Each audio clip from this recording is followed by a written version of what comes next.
Olá, queridos. Sejam bem-vindos a mais uma aula de geografia. Na aula passada, nós falamos sobre o termo geopolítica, sobre a nova geopolítica mundial. Nós falamos sobre alguns conceitos, chaves para a gente entender essa nova geopolítica mundial. Conceitos como Estado, território, nação, país. Bem, só que para a gente entender essa nova geopolítica, essa nova ordem mundial, a nova geopolítica mundial, é preciso que a gente faça um flashback, é preciso que a gente volte um pouquinho na história para entender alguns pontos chaves de como quais os motores, quais os fatores que impulsionaram as transformações que passamos e que até hoje estamos vivendo. Ok?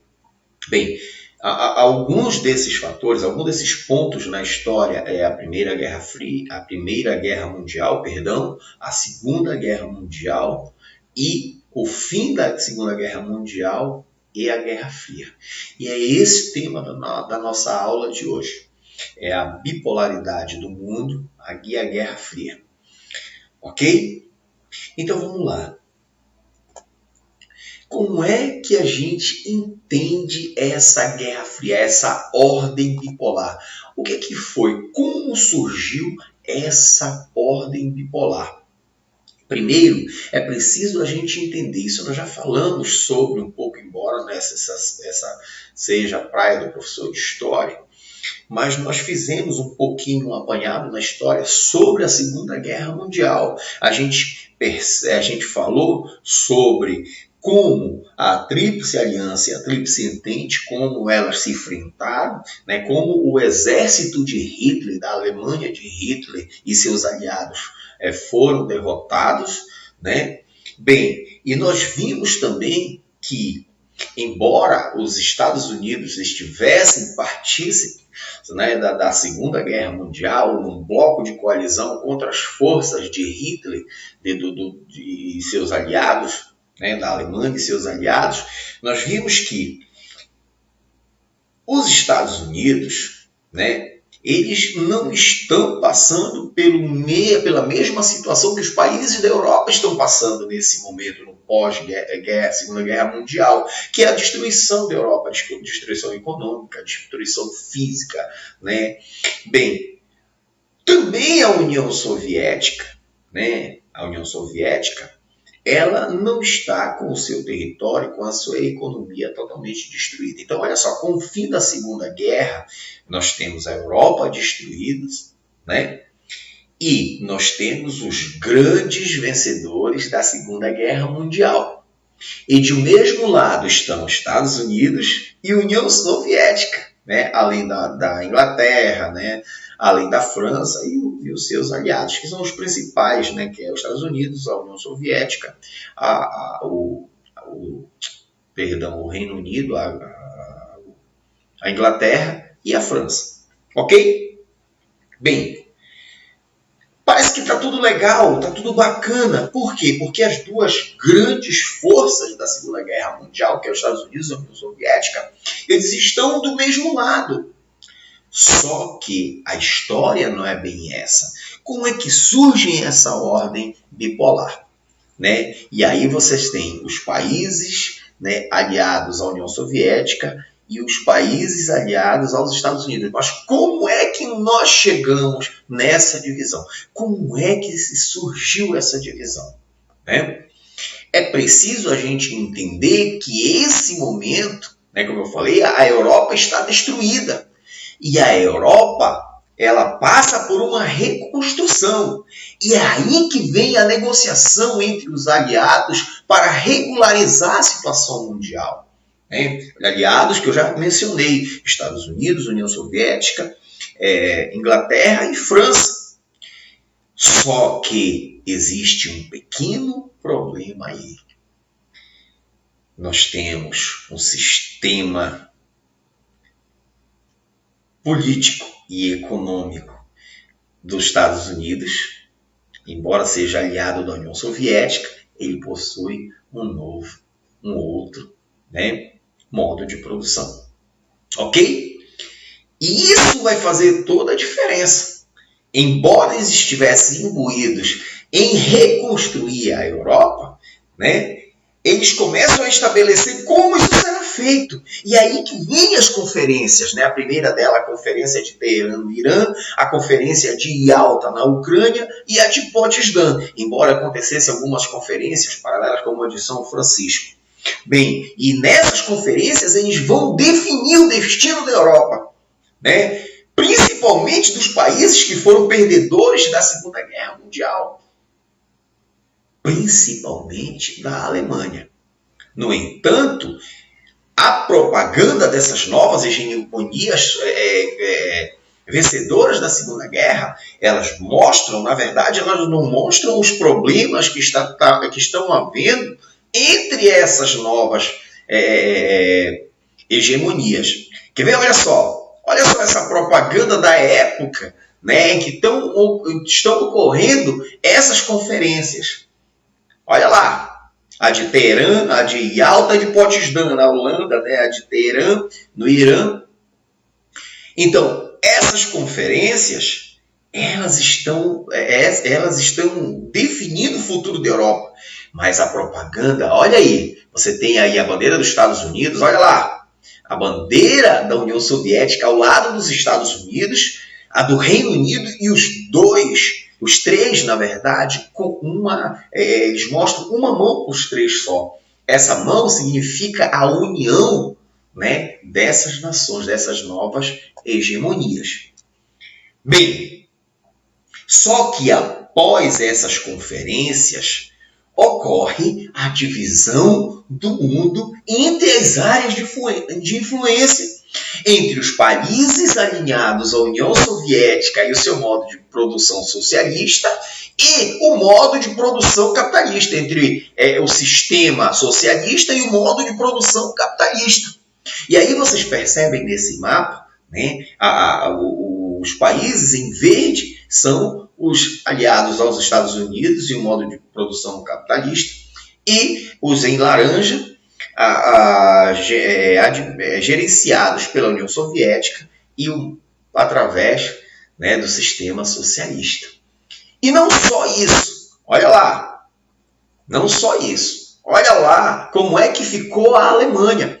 A Alemanha, após essas conferências, ela ficou dividida em 4 áreas de influência. Percebam aí, a área de influência da Grã-Bretanha, da Inglaterra, a área de influência da França, a área de influência dos Estados Unidos e a área de influência da União Soviética. Ok? Então a Alemanha ela é toda repartida em 4 áreas de influência. E se você olhar ao lado, você vai perceber que nós temos também essa divisão na capital da Alemanha, que é Berlim. Olha lá o mapa ao lado. Você tem Berlim, né? A Berlim dividida pelo Muro de Berlim, que a gente vai ver daqui a pouco. De um lado, você tem a área de influência socialista, através da União Soviética. Você tem também a área de influência da França, a área de influência do Reino Unido, da Grã-Bretanha, e a área de influência dos Estados Unidos. Então, olha lá, esse aqui foi o resultado das conferências. Tá? Das conferências que aconteceram no pós-Segunda Guerra Mundial, no processo de reconstrução da Europa. E cada país alinhado a área de influência de acordo com a sua, né, de acordo com o sistema socialista ou com o modo de produção capitalista. Ok? E quais as características disso que foi conhecido como Guerra Fria? Por que Guerra Fria? Porque, na verdade, né, após, né, eles dividirem o território, eles passaram por uma guerra ideológica. E Guerra Fria porque ela não passou do plano ideológico, do enfrentamento indireto. De maneira direta, os Estados Unidos não jogou nenhum foguetinho lá na União Soviética, e muito menos a União Soviética jogou nenhuma bombinha nos Estados Unidos. Mas, como as principais características da Guerra Fria, nós temos o enfraquecimento econômico e político dos países europeus, como eu falei para vocês, após a Segunda Guerra Mundial, Após as conferências e a divisão do mundo entre as áreas de influência socialista e capitalista, nós temos a bipolaridade global, ou seja, o mundo dividido em dois polos de poder, uns alinhados aos Estados Unidos e o modo de produção capitalista, e os outros alinhados ao sistema socialista. Após isso, nós temos a corrida armamentista, né, a corrida nuclear e a corrida espacial. Né? As três etapas dentro da Guerra Fria. Na verdade, o que você tem nesse momento é um impulsionamento da indústria bélica, da indústria de guerra.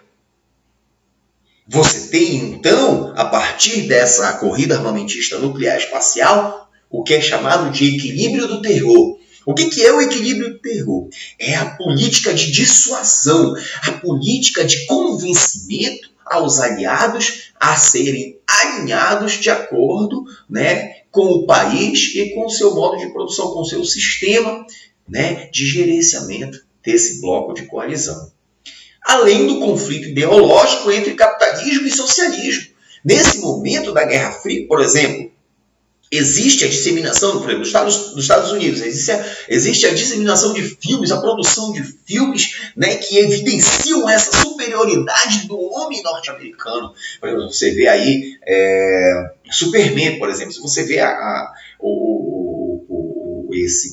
esse super-herói criado, as cores do uniforme, da roupa dele, são as cores da bandeira dos Estados Unidos, assim como, por exemplo, o Homem-Aranha, você tem o Capitão América, né? Além da criação de filmes, você vê, por exemplo, filmes como o Rambo, em que o Rambo com uma faca e todo mundo com um bocado de arma que não consegue acertar nenhum nele, ele com uma faca consegue entrar lá no Vietnã, resgatar os prisioneiros de guerra e tal, né? E é aquela toda Rocky de novo, né?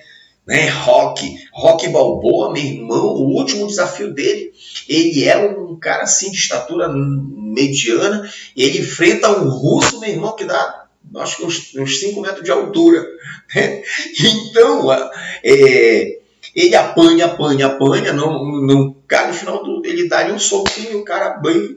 Então, na verdade, esse é o conflito ideológico, a demonstração de poder. E não só isso, e outros filmes como Comando Delta, entre outros aí que aconteceu, Braddock e tal.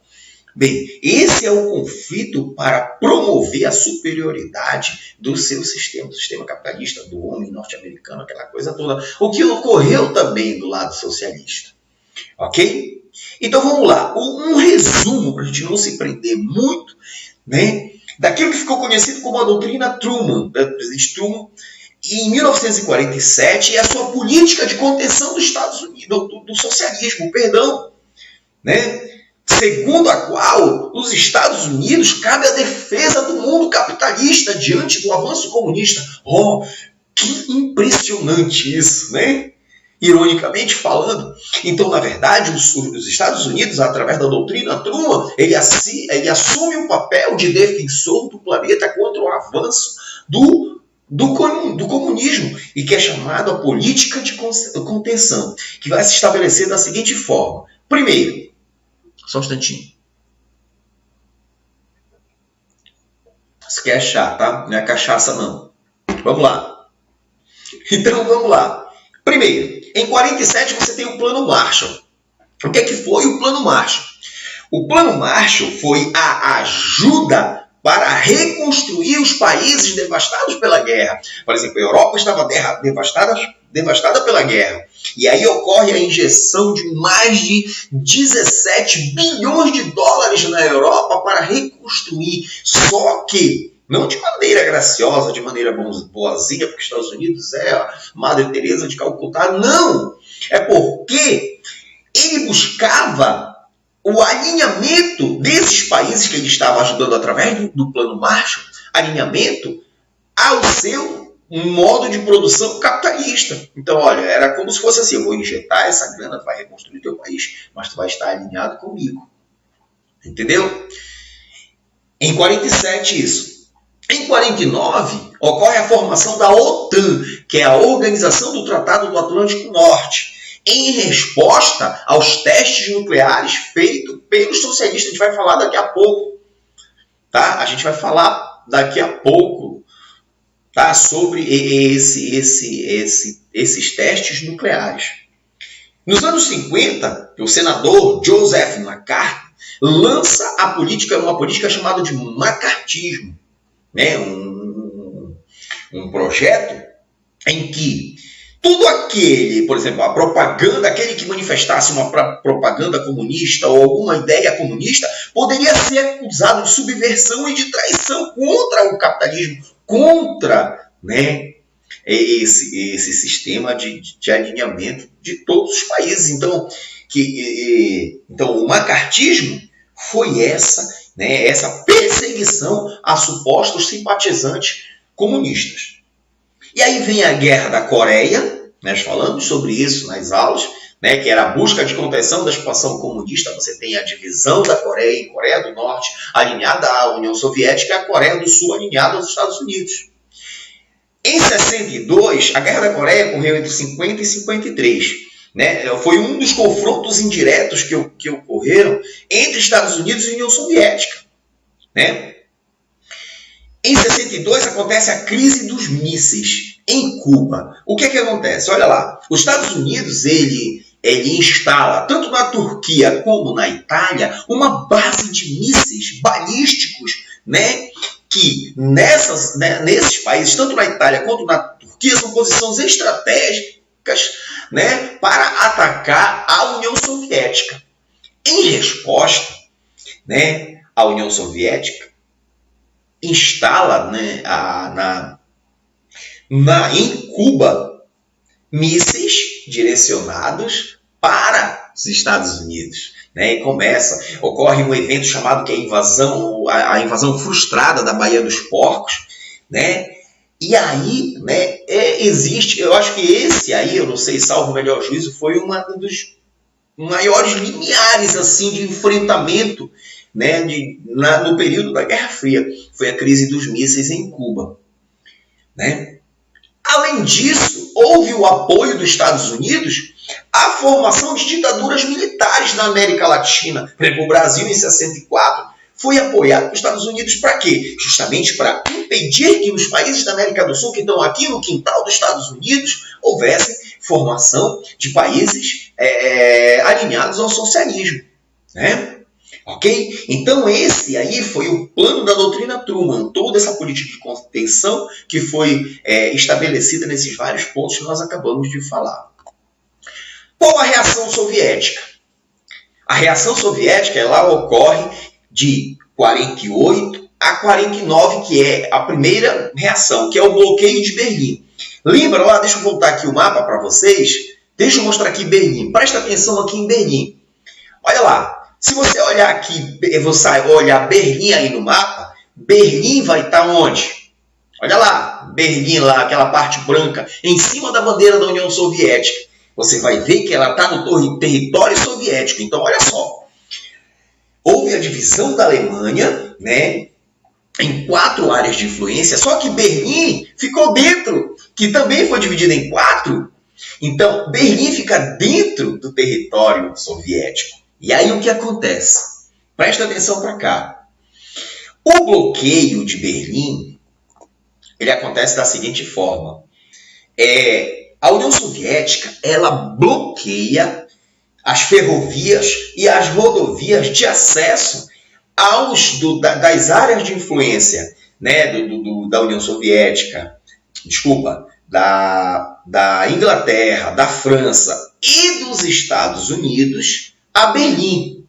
Né? Com resposta ao bloqueio de Berlim, para vocês terem uma ideia, os países, tanto a França como a Inglaterra e os Estados Unidos, eles programam voos diários entre Berlim para suprir, né, esse bloqueio, né, terrestre a Berlim.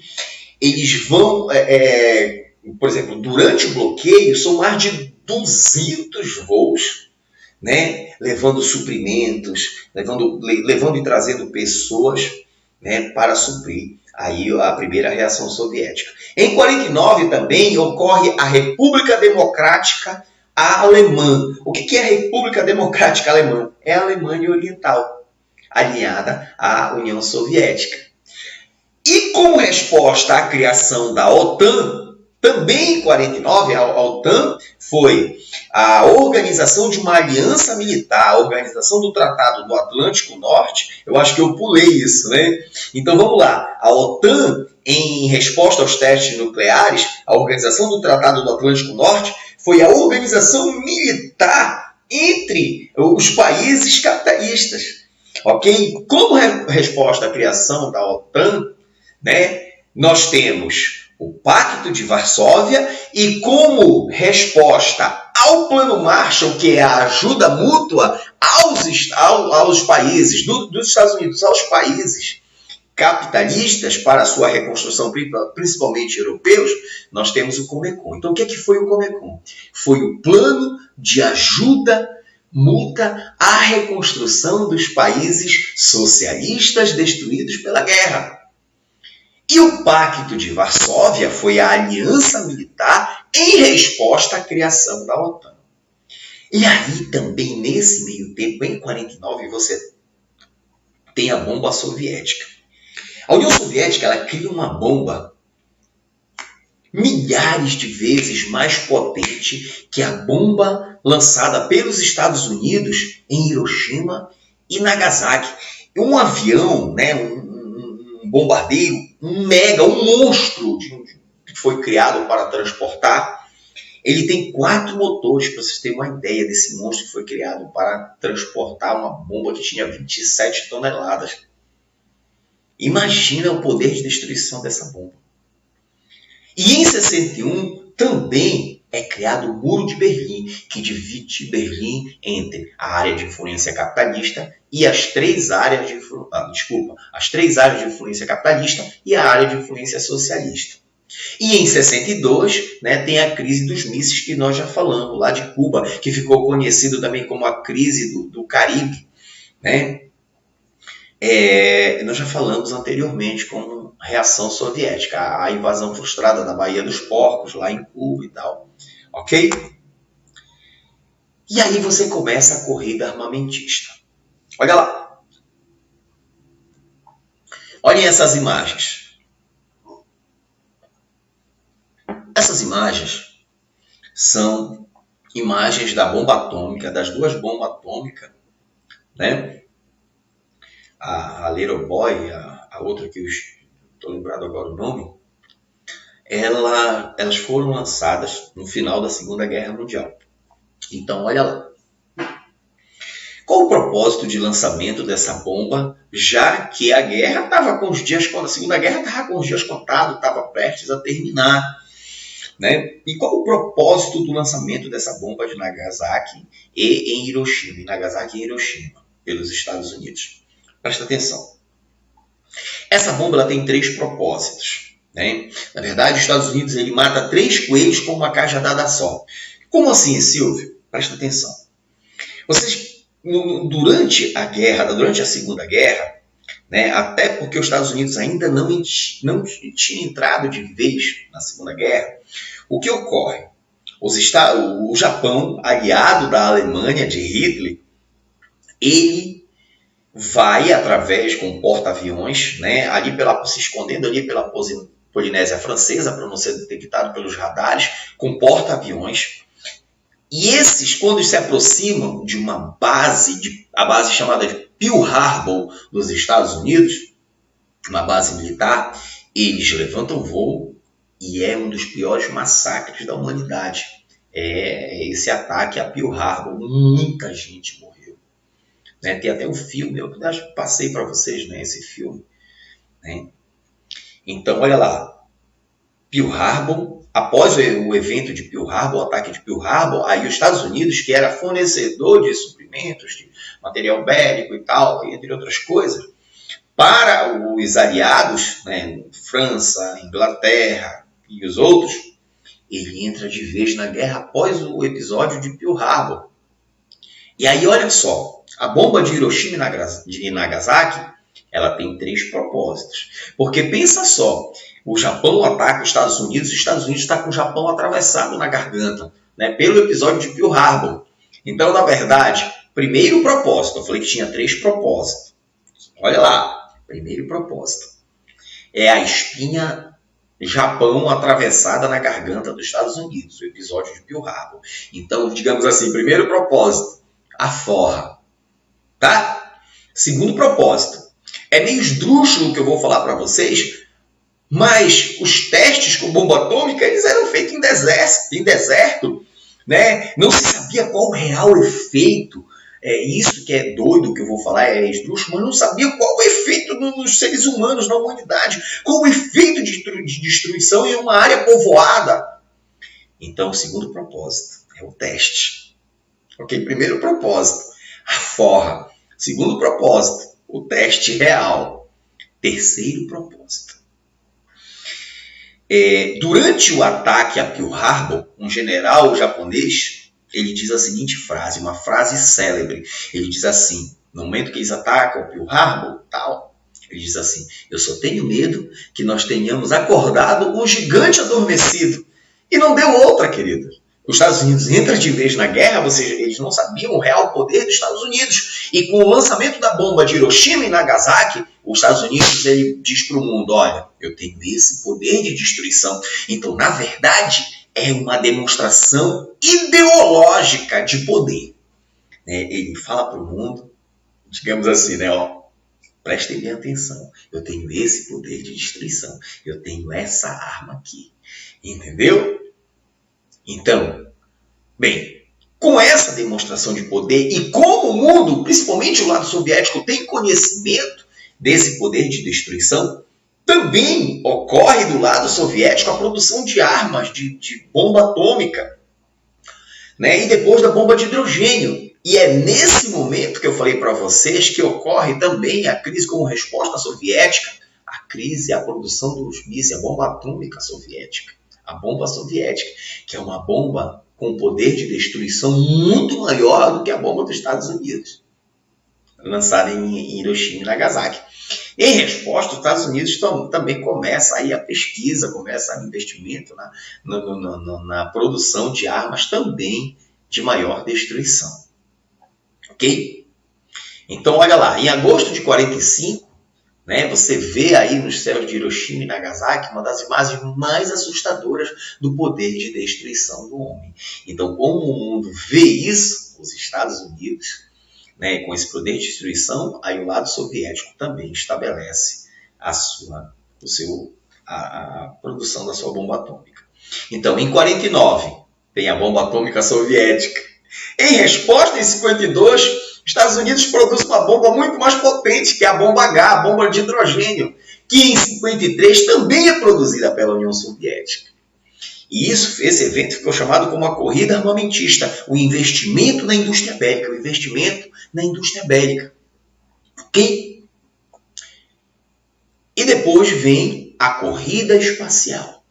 Em 1957, a União Soviética lança o primeiro, o Sputnik, o primeiro satélite artificial ao espaço e o primeiro ser vivo. Você vê aí a imagem bonitinha aí, a cadela Laika, Em 1958, os Estados Unidos lança a Explorer 1. Em 1961, a União Soviética lança o primeiro homem ao espaço, a sua tripulação, Yuri Gagarin e a sua tripulação. Yuri Gagarin, ele disse uma frase célebre. Ele é o primeiro homem a visualizar a Terra do espaço. Ele diz assim, a Terra é azul, devido à condição dos oceanos, e tal. Em 69, os Estados Unidos, nós temos a chegada do homem à Lua, a Apollo 11, A Apollo 11 com a nave que levou o homem à Lua, a nave Neil Armstrong e sua tripulação à Lua.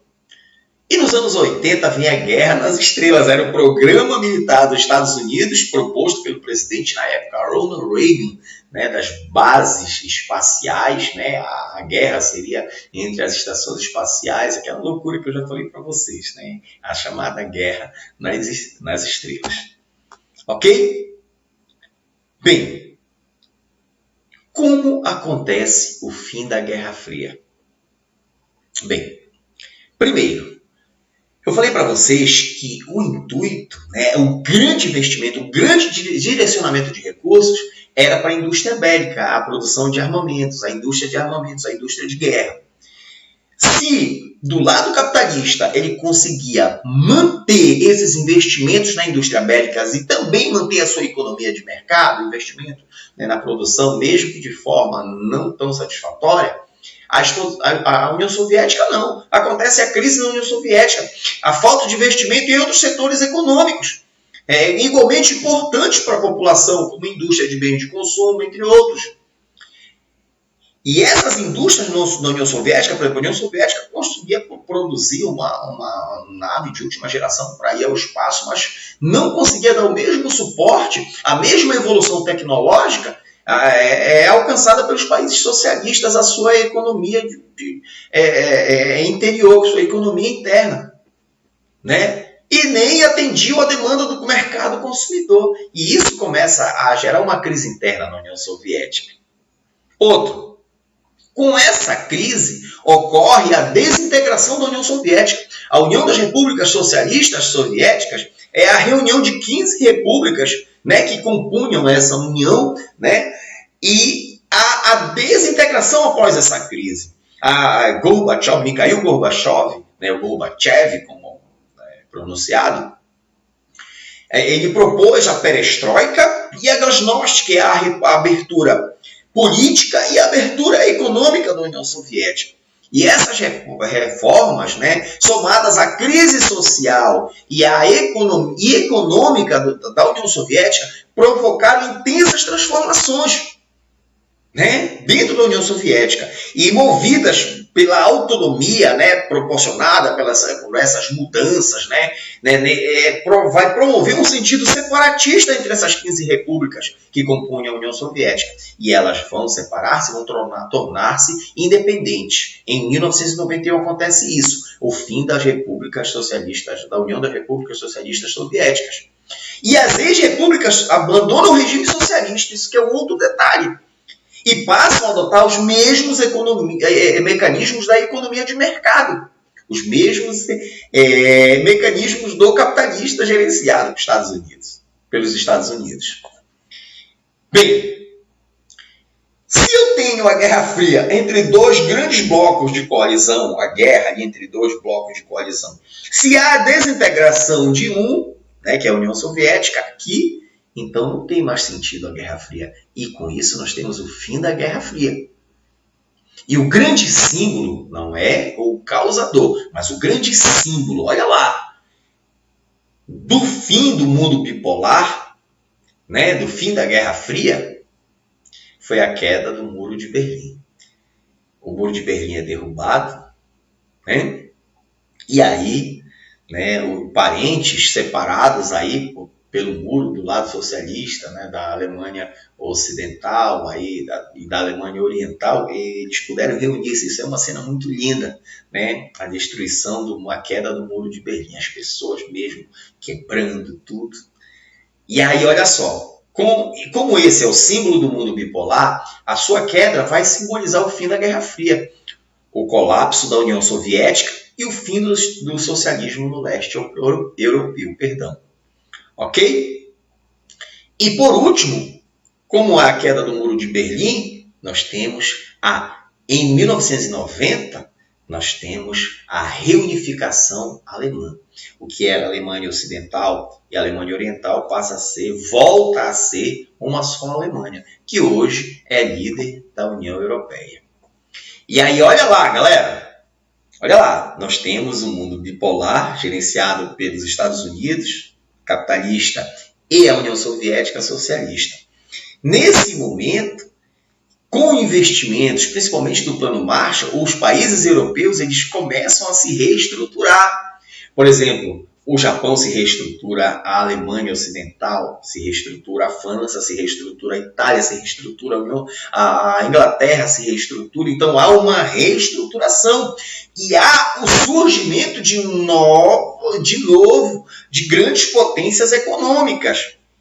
Então olha lá, o mundo com o fim da Guerra Fria, o que acontece? Já que agora eu não tenho a bipolaridade principalmente bélica, né?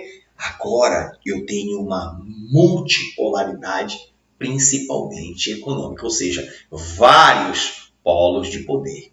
Mas isso é assunto para os próximos capítulos. Ok? Obrigado pela atenção de vocês. Fiquem com Deus. Beijo no coração. Obrigado pela atenção. Ok, queridos? Tchau.